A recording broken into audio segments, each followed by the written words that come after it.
Okay, hello world. Welcome to the first edition of Unfiltered. We are coming to you live from thewiseone.com. And today we have a special guest. I'm your host, Ndile, and I'm coming with my co-host, Nomalizwe. And we have a special guest today, AJamal Byndon, who is the owner of thewiseone.com, a lifelong community advocate from Omaha, Nebraska, born in Hastings, Nebraska. And today we're going to ask him a variety of questions that pertain to race and politics and a whole host of things where we need to address a lot of community issues that we have, whether it is locally, nationally, or internationally. And unfortunately, we do not have the people that we need in the community to address a lot of these things due to fear or due to not having the proper experience that we need. So we do have him here to be able to give us what we need. And so without further ado, I'm going to introduce AJamal Byndon, and he can go ahead and tell you about him. Go ahead and tell us about yourself and give us just a brief introduction. Well, I was born in Hastings, Nebraska, grew up in Omaha, and I was from a family of 14 children. I had a mother and a father, a two-parent household. I like to tell people that, and I also had one.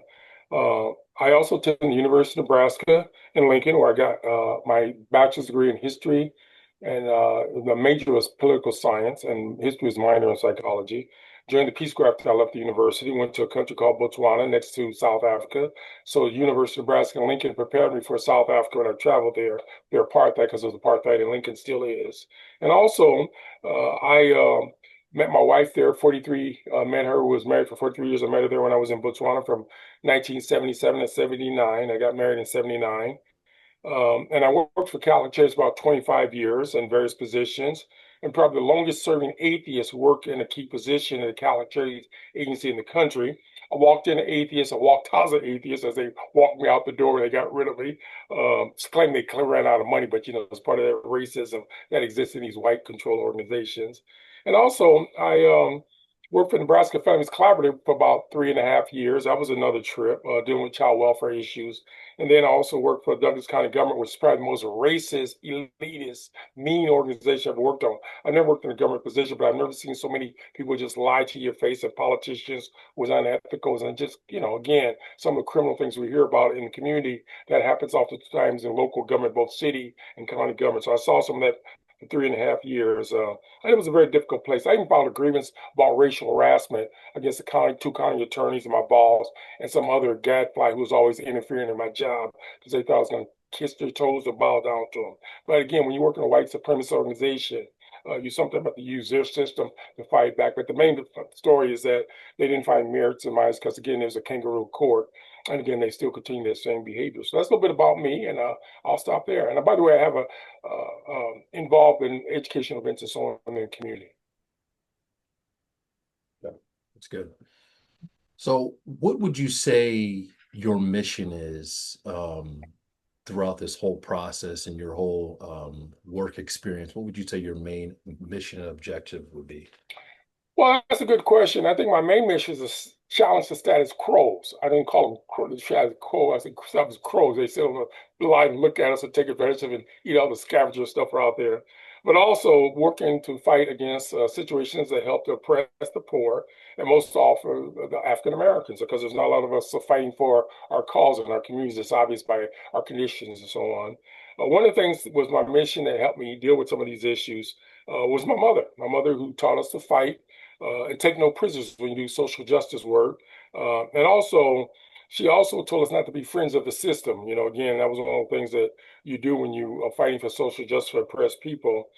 She also helped me to focus on dealing with these people and individuals who oftentimes did not help us deal with it. She also helped me learn not to fall into that religious trap. I think the biggest thing that affects people of color is we got brainwashed by this white Jesus and Christianity stuff. You see Mhm. that in Africa, you see it here, but she allowed me to become a bona fide atheist at the age of 14. And I never looked back, even after I worked for 25 years in Catholic churches. I was trying to bring them to Christ, but I had a hard time doing that one. And also, I would say that one of the things is when I was 10 years old, she took me to Garden Supermarket, which is a local segregated black store that was not far from King Science Center. And mostly all the black people, that's where they shop because, again, white folks didn't let us out in their part of the neighborhood back in those days.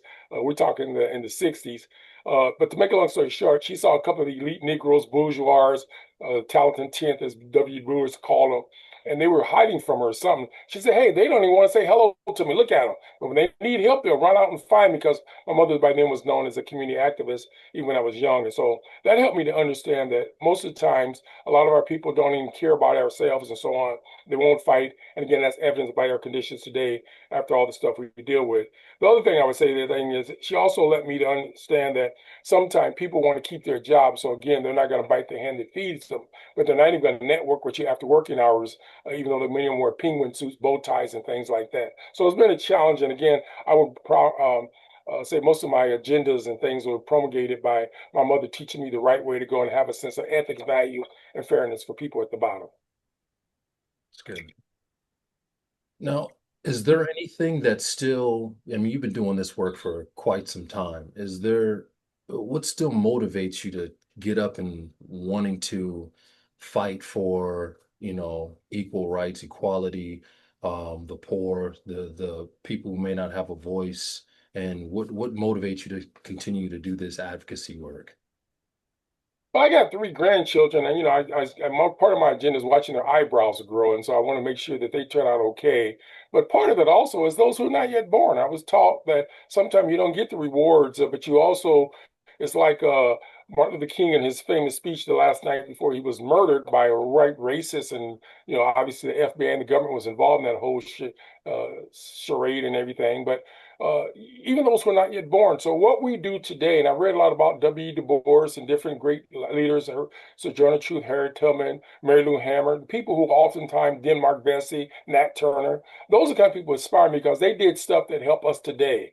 Malcolm X is another one. So I was taught and I understand that, again, if we're going to go down in history, we got to leave breadcrumbs, whether it be oral tradition, more likely written for some of us today.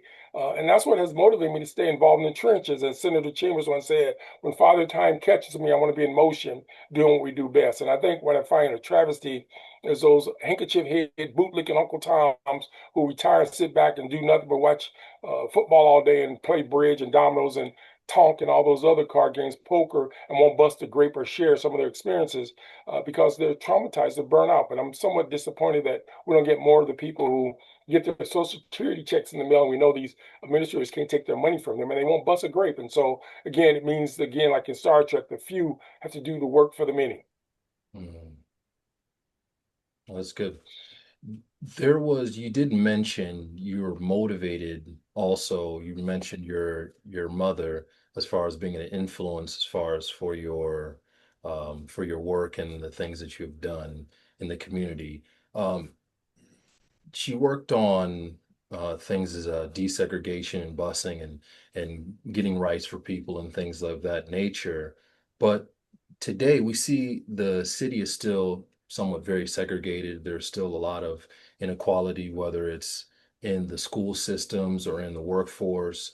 What direction would you say that you would want to see the city of Omaha going into when it comes to race and diversity in some of these institutions? Because I know you've gone to many luncheons, many meetings, and you're probably the only Black person there. I know I've experienced that as far as in the educational system, especially the higher up you go, the less of us are represented or even present in those places. What would you like to see the city of Omaha go as far as when it comes to race and diversity in institutions, and like what would be your vision for that? Well, one of the things that I would say is I don't really see us doing a lot in the city under present leadership and the people in key positions now. It's obvious they're slow boating and doing a shadow boxing and dancing or, doing that Michael Jackson shuffle walk or whatever. But one of the things I would say is that the university, no opportunity. Again, they've eliminated all the diversity programs and so that's one of the issues.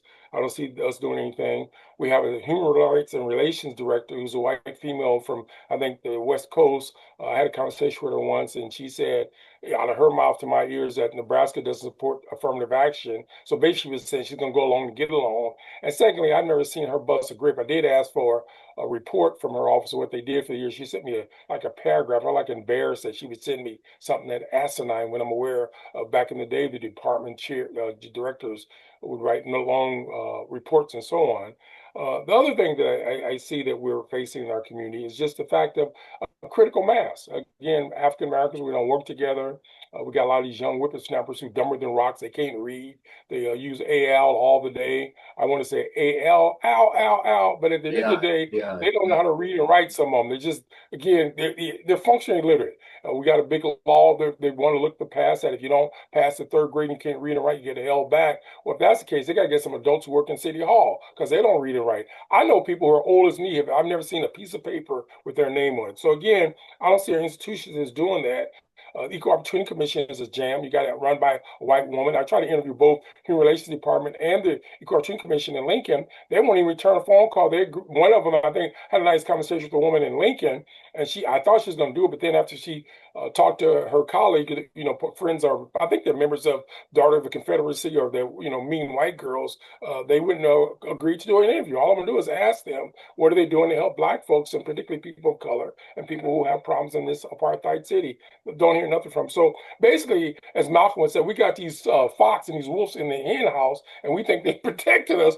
And in actual fact, they figured out you go and tell them all your story, they tend to use it as against you. So we're being blitzed by, they doing an audible on us every time we go down there. So at the end of the day, when you look at the data, the numbers, things are getting worse from these institutions, from the university to the medical center to the city government, county government, state government, national government. We're here to fix. So I don't know what we got to do. We have to just turn the lights out, go home, and start playing cards like the rest of them.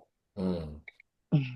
Which Yeah. segues me into this next question. I don't know if you had a question. I just wanted to ask, Mhm. because you're mentioning all of these different issues that are not necessarily changing, do you think that Black people are better off today than we were in the 1960s?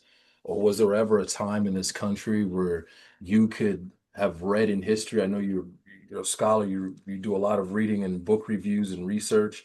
Was there ever a time in our history, and I mean that's just as Black people, where we were at a good place or a better place? Or some Black people may argue and say, oh, we're doing much better today than we were, 100 years ago. But, according to the data and according to our education system, there could be a counter argument to that. Is there a point in history you could point to where you would say in this country where you could say Black people were quote unquote good? Or do you think not much has changed? What's your opinion on that?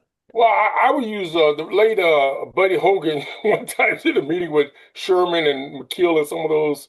No, McKeel was gone by then, so it had to be Sherman and before him Knutson or those other guys way back, them real racists like Harry Burke, those rednecks who hated Black people. They still do. Even the current guy, Matt Ray, runs away with his little racist self again. I wanted to go out to lunch with him twice, and he refused to eat with me, even though I was going to pay for his lunch. He made an income probably 3 or 4 times what I made. But again, white folks don't have to eat with you. But I ate because I was hungry that day. But anyway, Hmm. long story short, Buddy Hogan says we sometimes compare one plantation against another plantation. I see these handkerchief head preachers and chicken eating Negroes talking about, yeah, Omaha's better than Jackson, Mississippi. And at Hmm. the end of the day, when you compare ourselves against white folks, we've gone backwards. So we have not done that. And to be very specific in your question, we need to deal with demographics and comparison analysis and actuary science. Again, some Negroes don't know what actuary science, but it's oftentimes the study of data and used in insurance work. But you can look at the data, and we don't have a lot of African Americans in the country who have PhDs or degrees in that area. So we walk around here and have to depend upon these Klan members to show us the numbers, the same way they do in the insurance industry. And we have not done much better off contrast with whites. Now, if you compare one plantation against another one, it might be a little bit better in Omaha compared to Lincoln because there's more of us.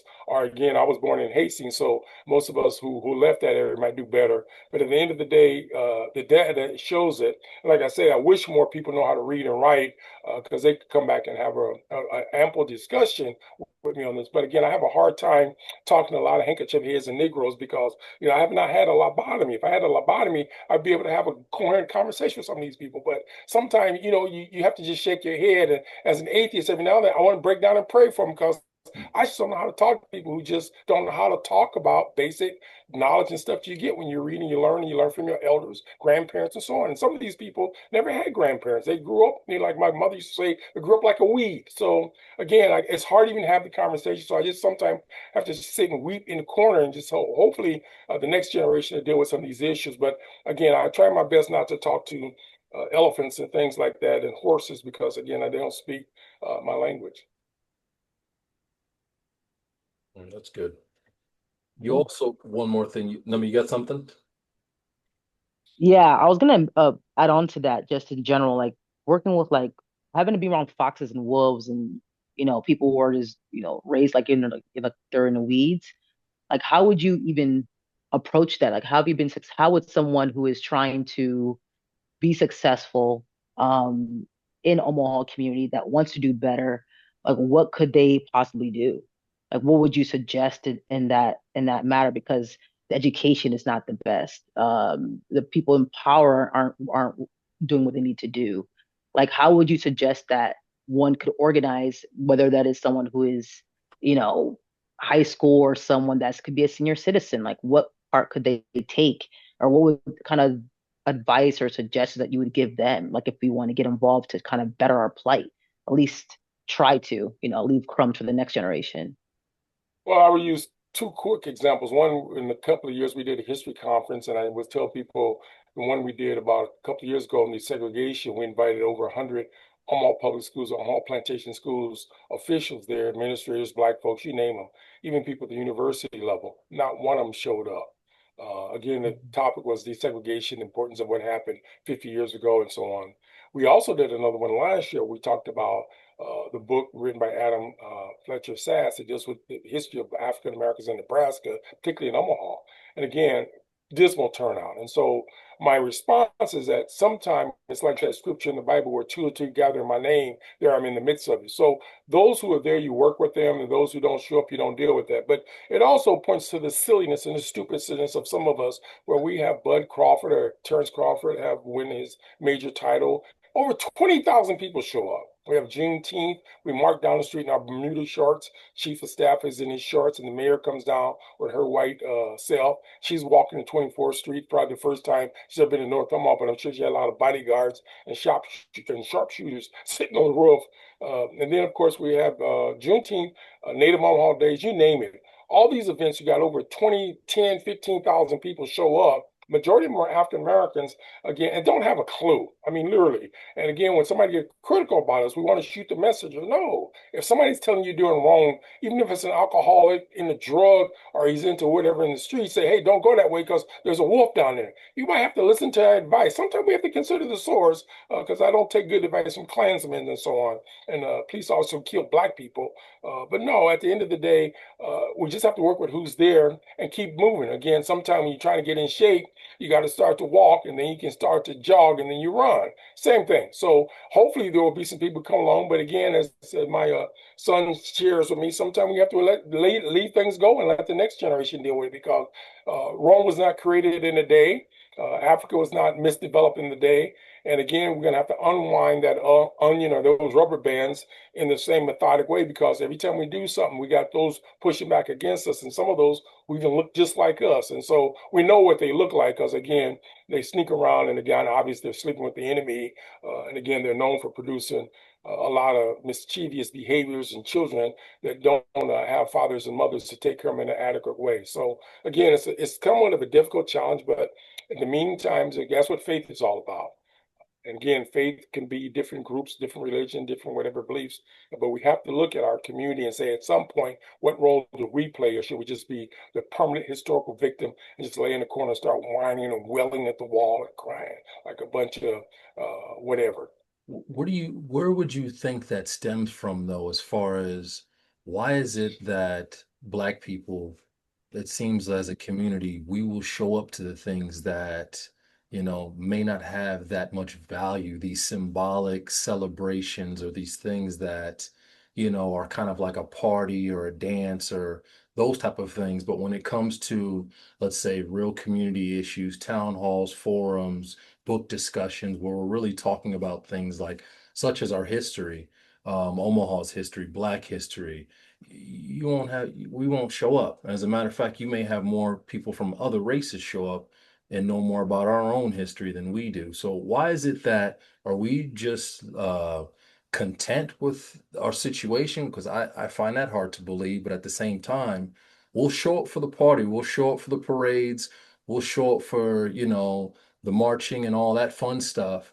But when it comes to this type of thing, it's almost like we're nowhere to be found. So what do you think that comes from? There's something in the water, or do they have us docile somewhere in our history we got to tranquilized, or what do you think is going on with that? Well, that's a great question. I'm sitting here trying to hypothesize, and I think I may got a theory that I'm not quite sure, but I got to test it because I haven't done it. I think because we ate too much chitlins and hog maws and pig feed, historically it affected our genetic DNA structure. And so we got this whole thing. We want music and sports and the frivolous thing that doesn't bring any outcome. So, I know that some of these other people don't eat that, but I think we take too much in moderation. It's like crack and cocaine. You take too much of that in your system, you can't operate. Again, I know that sometimes, if you drink too much alcohol, you don't see straight, you drive strange. So I think there's something that we've taken, and then I think they might have injected us with a drug, because I think a lot of the black people who came up here during the first wave after slavery, and then of course in the civil rights movement, we start to get some backbone and like Malcolm and so on. And then back north, south, we left those kind of people who live in Jackson and Flint, Michigan, where they basically have bad water, but nobody advocates for them. Again, in some of these black communities, black folks are in the majority. They get to vote like we have the majority of people on the school board. So I'm going to almost use a genetic, again, it's kind of hard to put it into words, but it's almost like quantum physics and it's almost like chemistry. I think something is in the silver or the gold that make us like that. Because maybe it's the air. There was something like COVID-19, and I think it affected our memory and so on. So I think we have what we call I'm going to turn it Negro amnesia. Yeah, that's the term I'm going to use. That we don't forget. We forget everything. We don't know anything, and it makes us kind of rubbery, and we just want to be more pleasure seeking. So again, I'm not trying to make fun of us, but I'm just trying to say something's wrong when you got 450 years and people come across the ocean who do better than us, and we sometimes don't deal with this trauma, and we don't want to deal with some of us. And so I have to I'm still a hypothesizing, but I'm looking for some researchers and people who have some skill set to help me formulate and get these hypotheses and covariance and things that we do in statistical analysis and do some quantitative and qualitative research so we can find out. But again, I think the jury's still out. Good. That's good. Now, you did mention previously about certain individuals in power and certain people in certain positions who do not return your phone calls. You'll make certain calls and reach out to try to, create a bridge and to try to create some sort of dialogue to break bread and to build. Um, it is a known fact that you have written many, many, many articles, dozens of articles. You've written hundreds and hundreds of letters throughout your lifetime. Um, and I want to change channels to, I'm kind of leaning towards the notion of fear. Why do you think that people don't necessarily return your phone calls or don't necessarily um, respond to some of the letters that you have? And these are so-called leaders. These are people who, this is how we, the people, are able to reach out to them, and they're in positions of power that can make changes. Yet when we reach out to them and we use our channels to do that, which is phone calls or a letter, we're met on deaf ears and we have no response. So why do you think our so-called leaders are so afraid of responding to your calls or letters? And throughout your years, is there any letter or a call or anything that had particularly stood out to you the most? Well, let me answer it two parts. Number one, I think the reason why they don't respond because they don't have the ability to coherently think. Again, if you get a free grade, like a lot of them get, at the university and colleges, whether it be the local colleges or the university, they have grade inflations. And when many of these African Americans get their PhDs or their law degrees, they're codified and they give them the difference between the blue and the red pill, like in the Matrix. And I think a lot of them just don't know how to do it. That's one, the inability. So I can't sometimes be mad at people who don't know how to tie their shoes. And matter of fact, I would recommend they get slip-ons. The second thing related to that is that their handlers tell them they can't do it. Again, I've written to people, I could drop names on agencies, organization. I'm not going to mention the Urban League, 11 questions I sent to Wayne Brown. I don't like dropping people's names out, but that was 2 years ago. I have never got a response to those 11 simple questions. My witness was Dennis Walmack. And he said he was going to get back to me. He told me some things. But again, the next thing I know, he's in the head of another organization. We got to call these people out. Again, he's a nice guy. I think he has a nice family, yada, yada, yada. But if you're going to be in a job dealing with civil rights and racial issues, at some point take a position on something. And like I said, I've never seen any written correspondence where they're doing that. These organizations and people accept going out to hang out at UNO and deal with their sexual orientation agendas. And so that's one of the reasons and things that I get. What's your second question again? The second question I had for you was there any particular letter that you had Oh, okay, got that. Yeah, it's Mm. good, good, out good to you question. throughout your years of, Yeah, writing there were two. phone Yeah, calls? there were two. There were two. One is I worked on a letter to the Department of Education. And I have a degree in I have a bachelor's degree in political science and so on that I mentioned, but it was in teacher college. And the last semester I decided I would not be a teacher because I student taught under a lesbian in Lincoln, and they told me if I student taught on her, she was not a certified person work with migrant students from the South. But at my last semester, I opted to work underneath her at a special program for people from other parts of the state. But I knew I would not be a teacher in the local school system. So my point is, I got a degree in education without certification. And I also got a master's in urban education. They don't offer that degree anymore at UNO. And then I got an administration degree. So I know about why education works. Again, I come from a family, 14 kids. 10 of us have college degrees from associate to PhDs. And so you would think we would be experts and so on to help. How do you get other people from low income families to do that? But I wrote to the dean of education at UNO, and she never responded. Well, no, she did respond. Let me take that back. I wrote 2 page, and again, I want to make this letter perfect, no grammar, no mistakes. So I ran it by one of the chairs of the department that I worked in. I'm not going to mention that department, but I'll give you a hint. They deal with people who have this kind of color. And she helped me with the letter to make sure it was balanced because you want to have people to help you out. And after this 2 page letter, I think it was well written. It was like a manifesto. I also got a copy of it. The dean of education wrote me back like a 3 or 4 line response. I got your letter. I disagree with you. We can disagree. Goodbye. And that was it. And Oh, never heard from her since then. And my point back to you is that I never forgot that because no matter how much time you put in a letter and effort, and again, use your stamp, and today's stamps are going for what, 78 cents for forever stamps. I made the post office rich just by the letters I've written. I want to get reimbursed. One time, one of the local chicken preachers did send me $30 just for stamps when I was writing a lot of letters. But my point is, that was the letter that stood out. And the second letter was over Community Alliance. They had a director who's now retired. And I know they have some very serious issues over there, and they've had it for years, but a very good organization, deal with mental health issues, but didn't have much of a footprint in North Omaha. And that director never wrote back. And I took the letter, put it on our website, and no response. And subsequently, the person retired. And that letter was probably at least, what, 7 years old at least. But again, those two stand out. And there's hundreds of other letters. Like I said, I have file drawers full of correspondence I actually mailed. And my young whippersnapper friends tell me, Ajmal, write the letter, sign it, scan it, and email it to people. But people don't know how to read hard copies letters. I don't think the mailman dropped those letters. And again, probably have a Guinness World Record. I would put some money on that one. I could probably put out, I would say probably about of my 100% of the letters I write, I might get like maybe 10, 15% of people will respond. Most people don't have the ability to write back or know how. And I'll just leave it at that. mm, But those two letters jump out at me. And again, there's hundreds of others from city government, county officials. I've written to my school board members. I don't even think they even in the office. And the county commissioners have written me back in Douglas County. Same with the city person who's a city person. She has never written me back.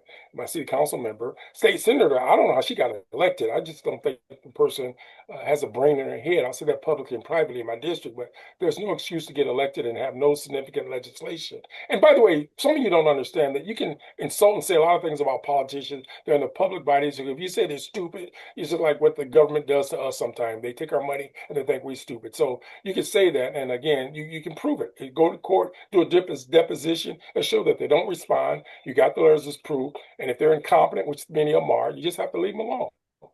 But again, there's only much time you can spend in life on a treadmill or being a hamster. And I think for the most part, we as Black folks have been on the wrong treadmill. As Malcolm said, sometimes we call on the wrong God and we wonder why that God doesn't answer us. That's what's wrong with us. We spend too much time sports, entertainment, alcohol, drugs, and religion. Those are the biggest downfalls of Black folks now on the continent, but also here. And if I'm lying, look at the data. There's no excuse for us to be struggling for this many years, and we can't even have a decent conversation without trying to hurt the messenger or get somebody in trouble just because they tell them the truth. Do you think that that is intentional? So like as far as Let's say that. talk about Institutional. institutional like miseducation of Black people. For example, do you Mhm. think that, I mean, someone might say all these problems could stem back to white people and white people are to blame for all of this. Where do you stand on that statement? Do you think it is a systematic white supremacy issue?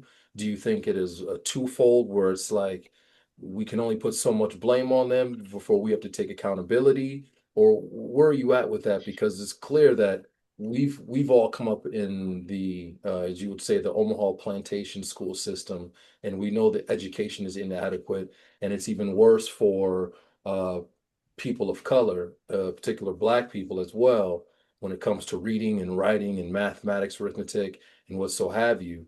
Do you think this could stem back to white supremacy, systematic white supremacy? Uh, is this our fault, Black people's fault, or do we have to take accountability, or where are you at with that? Well, I would go 50-50. And I would say, again, those who don't know don't do, and those who do know will do. Obviously, again, if somebody's got you handcuffs and shackled and they beating the snot out of you, you can't, turn around and say, hey, I'm fault for my own beating, which is what the police officers do. There's been over 30 to 40 killings in the African Americans, maybe more in Omaha, and not one police officer is going to jail. So obviously, white people play a major role in maintaining the supremacy institutionally. But what bothers me is that sometimes when you know that the tiger's out there and they like rump roast and meat and things like that, you don't put your head in the tiger's mouth. And so, at what point do you learn that if you ain't got enough money to feed your family, you're gonna go to the gambling casinos, or you're gonna do some things that takes away from your family, your group? Again, I find it somewhat disheartening that we cannot accept some responsibilities as African Americans, Mhm. especially when we have access. We got people who will spend two, $300, $2,000 to fly out and see and spend time to see Beyonce saying, "Put a ring on it" or whatever, or up the night, as they say. I just learned that recently. They get some are going to hear Jay-Z or Tupac types kind of concerts, and they ain't got enough food in the house, or they got a lies car, they go out and let somebody buy them a nice expensive car, and they ain't got an adequate whatever. So I'm saying at some point, when we have the wherewithal, the knowledge, and we still continue to put ourselves in harm's way or stick our hands in the hornet's nest, can we blame someone else for that? If we produce a child, should we not take care of that child or that baby? Should we be Mhm. in those relationships that are healthy? And again, you got people, and I learned this when I was teaching at Methodist College, and I raised the question about women who were abused. What do you say about women who were abused by men and they go back to them? It was a very complex conversation. And it was about trauma, it's about Stockholm So syndrome. Again, some of you I was people just about to don't. say that. Yeah, and and I was again, just texting I have to be that. careful in some of this stuff because I know that sometimes we got to be careful because some people just don't know better. But I also know Yeah. there's some of these people who get $2 million a year from the city, but doing nothing. They won't bust a grape, or they're getting money for being in these anti-gang or youth programs. They sit behind these plexiglass offices. Again, I ain't throwing shade at them. I'm just saying, how could the crime rate reduce? And then you got the police department talking about we need more officers for what? When it gets snow outside to write up traffic citations when somebody make a mistake or something like that. So basically, it's a very complex issue, but I would say I would go 50-50. No, maybe I'll go 75% the system, the oppressor, and then 25 us. But at the end of the day, I'm being nice about that because I think we can do much better. But again, it means we got to be in concert and hold conversations. There are people who, I'm going to use an example, who professors, PhDs, they never met each other, who are African Americans. Mhm. Latinos out there. Mhm. Useless. Get rid of those departments. We don't need black studies. We don't need Latino studies. They ain't did nothing for us. Look at our community. Some of the brightest minds are sitting out there drinking uh, lattes and eating salads with croutons and garlic bread and having a good time. Even when they had the 50th anniversary of the department, I was invited and I got disinvited. I got invited uh, by the chair, and then later on, I found out from a librarian that I was disinvited because, again, they didn't want to hear me do what I do. And again, how do you celebrate 50 years of Black studies when the community is in shambles and you ain't got people who can read and write and produce or educate people to turn out good products? If you take your car to a mechanic and that mechanic, female, male, whatever, different orientation, can't produce it and make it work and the brakes don't work, why would you take it back again? That's what we do in our community. Mm, Mm. wow. Well, I was gonna say, especially like I said, with the Stockholm syndrome in our community, that it seems that a lot of us continue to do just we don't do the best in terms of making greatest choice with our education. And even I wonder, I wonder what at this point would you suggest someone, let's say from the Omaha community, what could they do? What would you suggest? Like, would they have to move out of the community?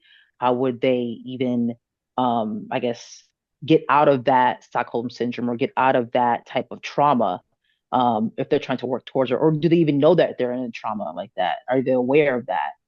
Um, how would one be able to, I guess, make some more make greater strides in Omaha? Well, I think for some people, you do have to get off the plantation. Again, that's when people left the South, and so some of these old fogies went back down there because, again, they rather deal with them crack. I don't want to use the word crackers. That's disrespectful. Those saltines down there because they're more used to them because they know how they behave. They know they're going to tell them, call them the N word.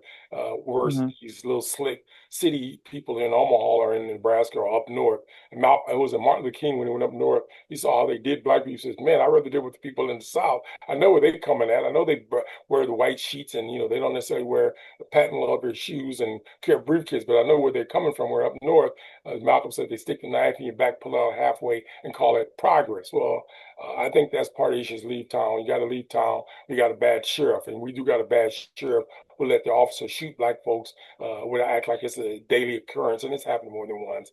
And then the second thing I think we really got to work on our own self-education, whether it be women, people of color, Hmm. and we got to align with people who can help us. I learned something a long time from my late mother-in-law when she told this story that when she had her two girls playing in the yard, these two young boys came up in the yard, and she came out and said, "What are you boys doing in my yard?" And I think the girls were around the age of puberty, whatever. But she said, "No, I don't have any boys in this house. I don't have any boys in my yard. So get out of my yard. You're not serious." I guess they were trying to hit on her. So she basically said, "I'm a school teacher. I'm about education, and you guys are just about frivolous and fun and sexual healing and maybe looking for rump roast." She didn't use those words, but she implied it in the language. And so my point back to us is, at some point when you're serious, it's time to grow up and do as people do when they grow up, to be more focused. And again, I try my best not to talk about philosophy and mathematics and things with people who are still fooling around with bitcoins on a small level, and I use the word bitcoins, meaning 40 pieces of silver, 20 pieces of gold, and they're really not serious about the community or themselves. And they can oftentimes, and I'll say this, going back to the Stockholm syndrome, when you listen to them talk, it's always the we, it's always the I and the me versus the we and the Mm. us. And so, again, whether we're talking about women, we're talking about people of color, and many of us suffer from the same travesties and what we call blatant discrimination, racism, prejudice, you name it. But again, we got to be careful that we don't get too stocked or centered or focused in one area of that circle or the sphere that we miss the other part. Because again, we do all have blind spots. I say all because that African proverb says the eye cannot see itself. Right. If I know you sometimes like asking this question is if you had a magic wand, right? Let's say right now if you had, billions of dollars or millions of dollars or you had access or you were the mayor of the city, what would you attack first and what would that look like? Well, I'll get rid of all the incompetent workers right now who don't know show up for work and who don't even care about people. And the magic wand would be I would bring in every department, I would bring a black male, preferably one who's angry and mad, who's conscious. Because Malcolm and James Baldwin argue that if you're a black male and conscious, you wake up every day mad about systems and stuff. So I would put one of them in every department, like an ombudsman. We got three ombudsmen in Lincoln, they're worthless. And I don't say they're being disrespectful, they're nice people, but they do not have footprints in the communities that have the greatest oppression or problems. When was the last time you seen any of the three of them, the Trinity, the child welfare, the correction, or the main ombudsman person in Omaha engaging in North and South Omaha? You got the Department of Education. Again, you never seen a commissioner in North Omaha talking to parents. We got superintendents in schools. They don't go out and do community forums. You got school board members. So what I'm going to say, if I had a magic wand, I would put a person and give them a contract where they can work for like 3 years, depending on who they are, and no, they can't be fired, and they got to get to walk around, look at every sheet of paper. And I'm reminded of Tristan Bond, the late uh, only public safety auditor, that told me out of her mouth to my ears that, Ajmal, if you could read the personnel report of the police department, it would be like Peyton Place times 10, Epstein files. And I know people who work with police officers, and some of them are just evil and mean and racist. And again, Ernie even had to get a state patrol person fired because he was a member of the Ku Klux Klan. So I would magic wand, I would have somebody who's overseeing them. And again, recently we just heard that there was a sex trafficking in the finance department in the city. Are you serious? How does that happen in 2025? Somebody should be in the department catching them when they're in there looking for some young rump roasts and pedophiles running around. But again, when we look at the national office, we just got some sick, degenerate people running around the society. And if you know history, the United States protected a lot of Nazi Germany refugees from Argentina here, and they gave them jobs in CIA. And so, again, when you do the stuff to go on, it takes a certain mind to expose it. But if I had a magic wand, I would hire a black male, particularly one who had raised some children and know how to be a father, and make sure the kids are all born in an institution of marriage, and he has a loving wife, okay, again, and make sure that they know how to have a sense of morality and ethics. They don't have to be a Christian or Muslim or Buddhist or whatever, but just somebody who's got a track record of speaking truth to power. And I would have them bring me some evidence of that, because too often we hire people who don't write and read and who don't have rapid eye movement in these key positions. And it's unfortunate that our community looks like that because we've done that for too long. I think we're gonna change channels here. Nami, is there anything else you want to ask as far as with that Omaha local leadership, politics, any of that, anything on that nature Yes. before we Right. just I know we currently have a new mayor in office. How would you grade him thus far? And where do you think he needs to focus on within his term, or at least within the end of the year? Well, I will admit I did vote him because he was black. That's the only reason I voted for him, because I've been knowing John indirectly for years. His wife was my supervisor for about 2 months, and I ended up quitting the job for 3 months. I just couldn't work, with people like that. And I don't say that mean these are good people, they're nice people, but they don't see the kind of way that I see social justice and race issues. And I'd be willing to bet some money. I don't have a lot of money on my Social Security check, that if you can find me a letter from any of these folks where they've used the word anti-racism or they've challenged racism in the system, where there's proof. I'm not talking about getting a friend to vouch for you who you drink with Hennessy's and but I don't see much is going to change, because if you keep all the same old dead wood and the same old, again, people who have been oppressing our community and not doing their work, I haven't seen any of the planning department in the community in a long time. And I think there's a guy named Ken Johnson told me probably about 25 years ago, they did one of the first community forums when we were pushing them, and I worked at Catholic Charities, and I was at North High School. He said to me, "This is the first time I'm aware in my department that we've come out in the community and talked to people." They've had some other neophytes come out, but I don't see much happening. The human relations director, when you bring people in who hate black men, don't know how to call a black man up on the phone or have a track record, and more concerned about her Gucci bags and her perfume or shiny pointed nails that look like a wicked witch of on Eastwood or somewhere. So I don't see that happening. And then again, I would say what really disappointed me, I knew we were in bad trouble, was when Terrence Crawford was caught speeding and doing something. They stopped him, and everybody got all upset because on the night of his celebration or victory, they handcuffed him and did all the stuff they did to him.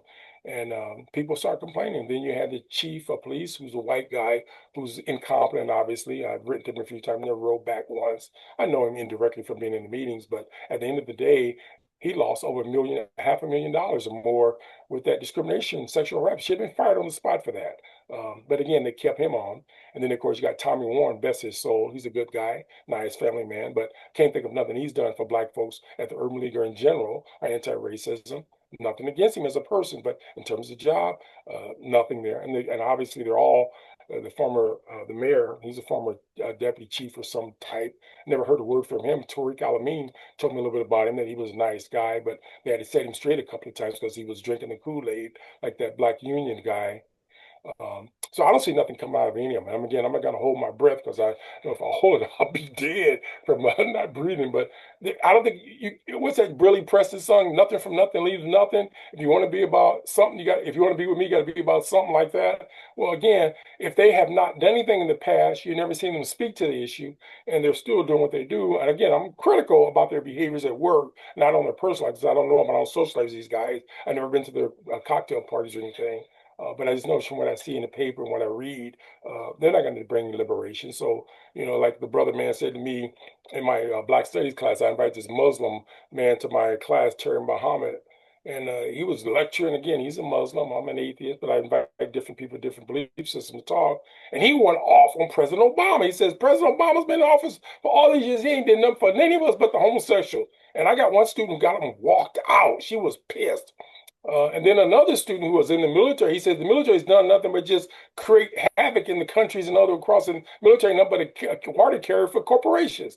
That student got him walked out. I'm sure they reported me. In actual fact, the black female lesbian student reported me, dropped the class, but I guarantee you she probably got an A out of the class from the administrators or the secretary in the Black Studies Department. My point back to you is that if we can't hear critical analysis of people and we don't have proof of it, like what I'm talking about, why are we sitting here talking about how good they are? It reminds me of I was in a meeting and the young woman said to me, how did she put it? Oh, they're doing such good work at our location in that area. And I said, well, how can you tell me what they're doing good work and you've never been there? And secondly, if I'm chewing on the food, how are you going to tell me what it tastes like and you've never eaten the food? So that's part of our problem is we got people in these positions who don't, I'm not saying you got to live in the community, but they have no verifiable record engaging and challenging the raw racism in the state of Nebraska or in the city of Omaha or Douglas County. Good. Okay. Hey, just to change channels here, I know you mentioned the president, and we want to try to keep former president. I know we want to try to keep this black centered, Afrocentric, and just keep it on issues that pertain to our community. But we do want to hear your opinion, as we know this is coming live from thewise1.com. So we want to hear your opinion on different hot topics, and just to give it a little bit of light. Doesn't have to have a lot of light, but just essentially, what would be your do you have an opinion? You don't necessarily even have to give an opinion, but do you have an opinion on Trump and his current administration, or how things are going in Washington and things like that?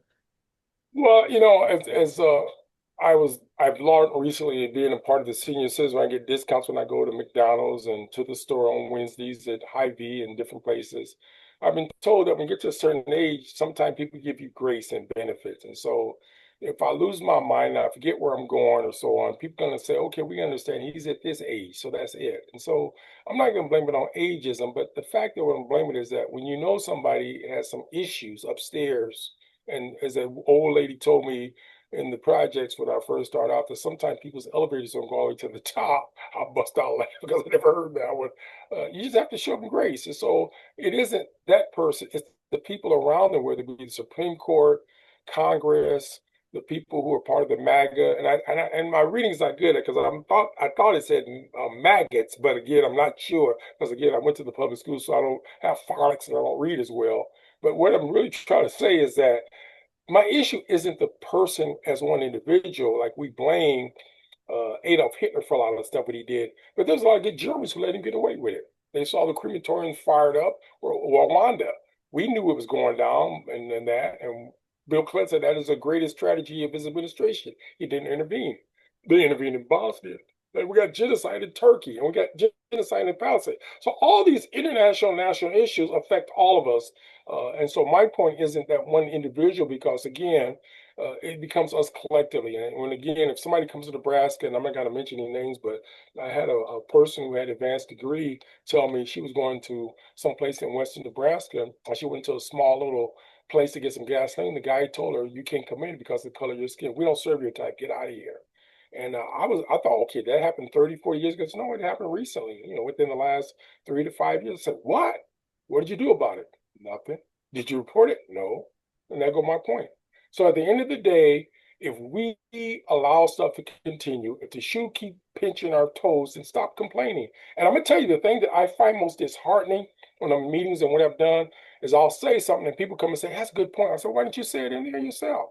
Or they'll come up to me afterwards and say, "I agree with you. I don't care what you agree with me. You know, when a rubber hits the road and the car has got a flat tire, I need a little air to put in it. And you busy down there chugging down some Hennessy's and some Bacardi rum, 150 rum, and I'm struggling down there trying to get some air in my tires." So no, I just find it disheartening, disingenuous, and negative. Some of the stuff that goes on in our community, and we, state in our society, and we blame one individual when again, it, millions of people voted for that, and they knew what they got because again, he showed you it's going to do right up the middle. The jaw play, he already told you. COVID-19 told us that. And so we get a whole host of people. We got a U.S. senator's husband who refused to shake the hand of the vice president because she was black. Some people say, no, because she's a Democrat. Come on, give me a break. It's optics. You got to be careful now. When I go to the Catholic Church and they ask me to kneel, I got to kneel or do what they do. I don't believe in that stuff they about, but I want to be respectful. I want to be, I'm a visitor. And I go to somebody's house. Sometimes I may like some food, but I'll nibble a little bit about it. And that's what we're talking about. Show a little respect for people's culture and community. And again, it's not being done the way we're treating newcomers and people from other places and what ICE is doing to us. And like I said, we need some ICE milk. That's not a coined term that people are using all frequently. But there's no way you should let people go and do the stuff they're doing in a country that practices so-called practice democracy and freedom of speech. Because I think what's greater than freedom of speech is greater freedom of ideas. It's good. We want to be conscious of time, so we'll probably have to do a part two on some of these other questions that may be a bit um, in a different light, such as touching on Africa and its resources, things like that. So we'll do a part two on that. But just to kind of keep everything in the flow of what we're talking about, as we say, we're Sure. at 100 Honest years of Black history, history. Carnegie Woodson, miseducation of the Negro. Um, Obviously, in our community, reading has not been at the forefront of what we should be doing. Is there anything at this particular moment that you are reading? And if someone just said, "Hey, top three books or books that you would recommend every Black household should read," like these are your quintessential Black starter kits, so we know that you have a Black card. These are books that you should have on your shelf or you should read. Do you have any recommendations or resources that you would point out to? Well, and I like that question because I think reading is fundamental to getting new knowledge in your head. You sit around and listen to music all day, you get new songs in your head. And I see some of these young people can remember rap songs, and I just amazed by how people have great memories and remember all the stuff from Eminem or whoever else, Kanye West, you name it. And so the question is very focused. So I would say the top three books, the books I'm reading now currently, I just finished reading, is The End of Blackness, Return of the Souls of Black Books of the Rightful Owners by a woman who I think is a wonderful writer. And I like her name is Deborah J. Dickinson. And I found it fascinating because she does the hot and cold like I do, where she will attack white racism, but then she also attack Black ineptitude and incompetence, and particularly the Black bourgeoisie and these so-called Negroes who hang out in those fashion fairs. She also has another book that's her autobiography called American Story. She has a law degree. She's done a lot of stuff as a woman. She's married, got kids, I think, and but just her writing style reminds me of Bell Hooks and some of the stuff akin to like Malcolm X, Roy Blunt. The other book I read last year, and I used it in a couple of book discussions, Some of Us, What Racism Costs Everyone, How We Can Prosper Together by Heather McGhee. And it was referred to me by a white woman, the white librarian in at the Washington branch. And so we had two book discussions, but I think it's a fascinating book because it summarizes how you have to deal with racism. And I think that's the essence of what we're talking about here. And most African Americans will agree that racism affects us today. Most white people would disagree with you on that. And then the other issue that book that I read was called Grandmother's Hand, Racialized Trauma in the Path to Mending Our Hearts and Bodies by Resma Makima. I'm sure I mispronounced his name, but the book to help me understand that even white police officers experience trauma. That's like killing us all the time because the trauma of seeing them kill other people, keep a little trauma, so they feel they got to keep imitating, shooting, and killing black folks in this country and so on. But the book that I would recommend that you would have to read in terms of, I would say, for every house should know would be Malcolm X the Reader. I love Malcolm X writing. Anything that comes about Malcolm X can be enlightening, almost like a religious conversion. So I remember we had the Malcolm X Reader series, had 20 people sign up. I would say probably about 15 were white, 5 were black. By the end of the session of like 6 or 8 weeks over we went, there was only 5 white people left. All the Negroes left because they didn't have the reading ability to stick with us. Plus, some of them just want to come and fat mouth and talk about their opinions and, just do nothing. The other book I would suggest, and I've read, was Frantz Fanon, Wretched of the Earth, Black Skin, White Mask. He has some other books, The Dying Revolution, but he was a Martinique guy who studied in France and wrote about, he's a psychiatrist. But I think his books is fascinating. It's related to Malcolm. And he talks about the whole colonization of African countries and black folks and them coming from the islands. And then I rarely recommend fiction books, but I would go with Petals of Blood by Ngungi wa Thiong'o. He's probably the best prolific writer. He died recently, but he's from Kenya. And I think his book, Petals of Blood, talks about some of the corruption and issues of African country. He foretold some of the stuff that is happening today. A guy named Peter Abrams, who was killed, he's a South African, lived in Jamaica, he was killed there some years ago. He's written a book, Arifa. I read that probably about 25, 30 years ago, but he talks about South Africa indirectly. He's from there, but how it's going to happen in the future. So that would be a book. And then if I'm going to switch up, and again, we're talking books because I know sometimes this is like a foreign language. I use the word books. I'm not Facebook, but books, because another y'all don't understand what a book means, Facebook. But I would read a book by a Native American, Russell Means, the autobiography. It's called Where White Men Fear to Tread. It's by far one of the most complex, wonderful books.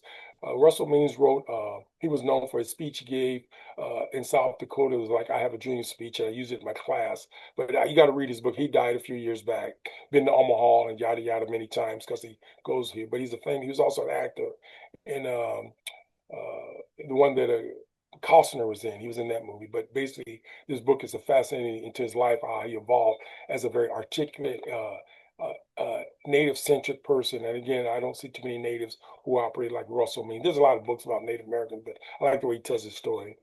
And then, of course, right now I'm reading a book called The Future is History, How Totalitarian Reclaimed Russia. It's written by a woman named Masha Gesker.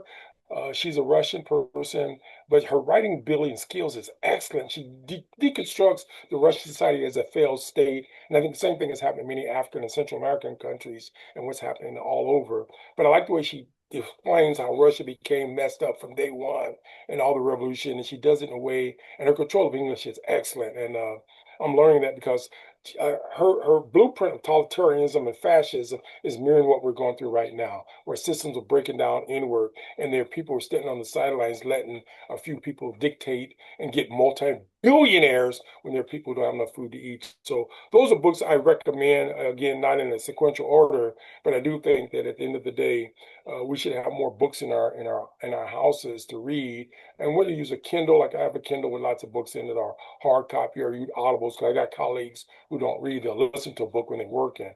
But at least get other knowledge in your head, because nothing is worse than talking to somebody who's dull and boring and talks about stuff they hear off the local talk shows. Again,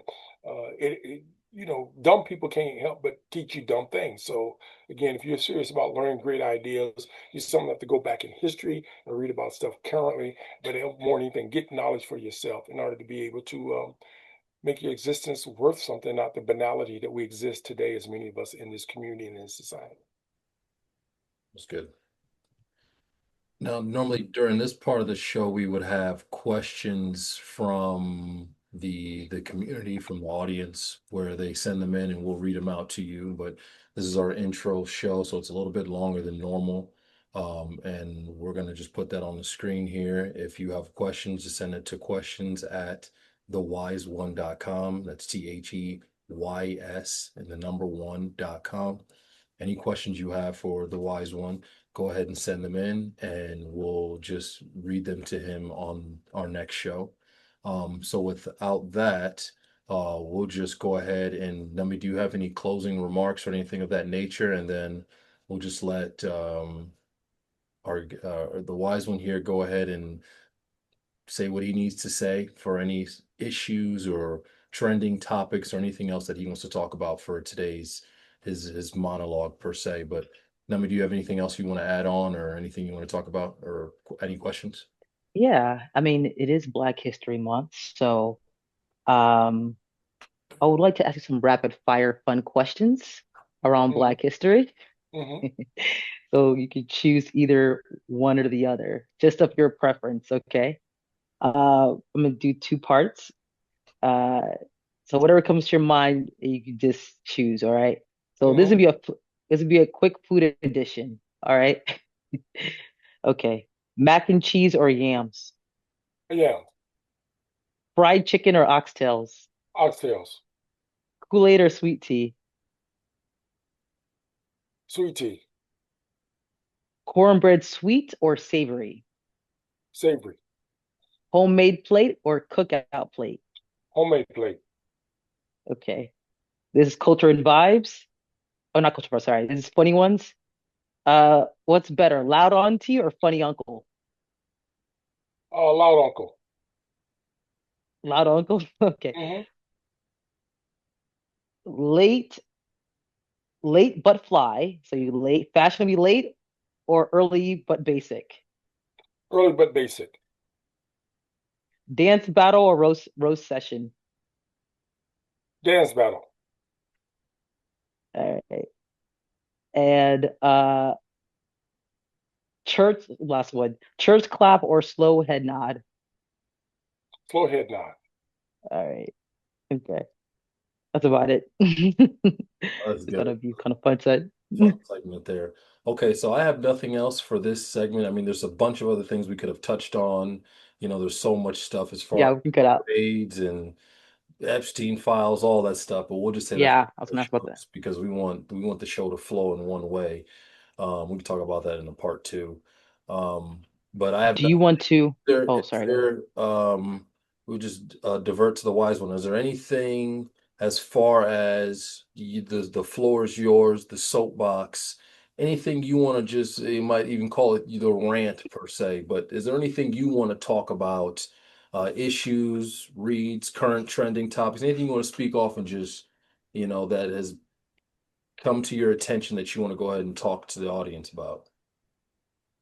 I lately, as I've gotten older, I started looking a little bit some of the stuff on Facebook, and I know there's a lot of knowledge out there, and you got to do a lot of self-education. Actual fact, some of the stuff on Facebook, those some of those little wise tips and things could be much more informative than what you may get in a 15-hour class at the university or colleges, 15-week class, whatever.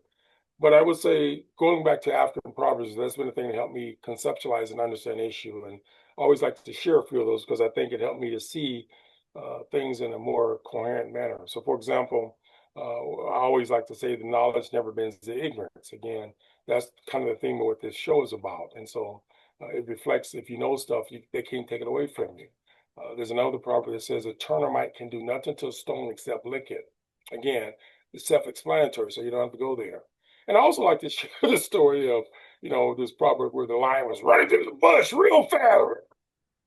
And the lion stopped. Not that the lion was afraid, but he just wanted to look back and see how far it's run. And I think, again, that's the history of us as African Americans in Black history. We can look back how far we've come, but we also know we still got to keep going forward. And then the other thing I would close off by saying is we have to people be able to discern concepts and issues for ourselves. And people are going to try to take advantage of you not only in romantic relationships, financial relationships, whatever, but you have to have enough wherewithal to know when enough is enough. And too often we become over consumers of stuff that's negative, and then we want to blame someone else when we created some of the firestorms in our own homes and our own communities. You should not go home every day and deal with somebody who is treating you in a disrespectful way on either side of the gender or whatever. And so my point back to us is that why go to work and you got to take an Excedrin headache pill?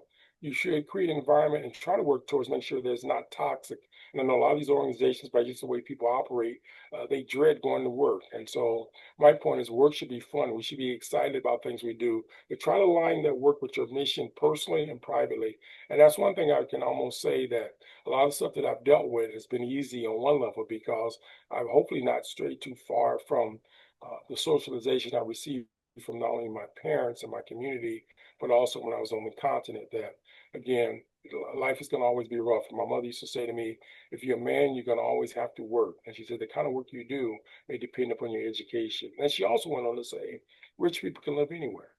And we see that today, And so we got to be careful as we go forward that we don't put ourselves in the hornet's nest or stick our head in the lion's mouth or start swimming with sharks and stingrays and end up dying prematurely. There's no excuse people should go without health care, basic utilities, electricity, you name it, food, shelter, when you got so many people who have billions of dollars that they'll never be able to spend it in their lifetime. And so our tax structure is evil and elitist, and we just got to change a lot of things in our society. But change is not going to come by the few. It's going to need a lot more of us at the table. And nothing is more difficult than to see a bunch of folks dancing on the table, dancing that away when we have some people who live in, as Francois calls, the wretched of the earth. So on that note, I'll just say, hey, it's a pleasure sharing this knowledge, and hopefully people will not get bogged down in the minutia, but focus on the essence of some of the comments that were made, and hopefully use it to gravitate towards doing something, because do nothing is what we have a lot in our communities. It's good. All right, and with that, we want to just thank the Wise One for joining us today on this first edition of our show here, and a good unfiltered session. As I said, my name's Andila. I'm with my co-host Numi, and we will be back again, hopefully within the next month, to come up with some more topics and questions for the Wise One, and we'll just go ahead and keep this thing going. So, with that, we are out. Peace.